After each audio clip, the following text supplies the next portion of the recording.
అనగనగనగా ఒక రాజు. ఆ రాజుకి 7 కొడుకులు. ఆ 7 కొడుకులు వేటకెళ్ళి 7 చేపలు తెచ్చారు.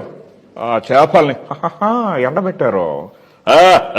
కానీ ఆ 7 చేపల్లో ఒక చేప భలారే భలా ఎండలేదురా.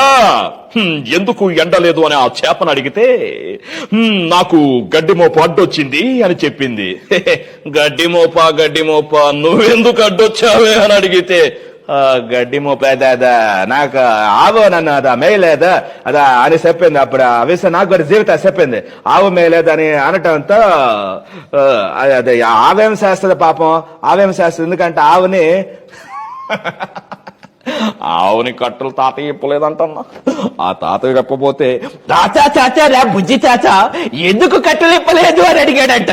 అప్పుడు అన్నాడంట ఎందుకంటే మరి మా ఆవిడ పో కట్టలేదు అన్నారంట. ఆ బో పెట్టపోతే ఏటే మీ ఆయనకి నువ్వు బో పెట్టలేదు అని ఆ బామ్మని అడిగితే ఎందుకు పెట్టలేదా ముదరాష్ట్రపతి ఏందయ్యా మా అబ్బాయిని క్షేమ పుట్టిందంటే వాడు ఒకటే ఏడుస్తూ ఉన్నాడయ్యా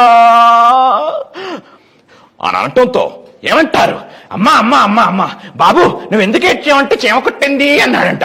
అప్పుడు చీమ దగ్గరికి వెళ్ళి అమ్మా చీమా నువ్వు ఎందుకు కుట్టావే అందంట. ఏమంటే ఆ చేప అందంట నా బంగారు పుట్టలో ఏలు పెడితే కుట్టనా అందంట. ఏది రాబాయిది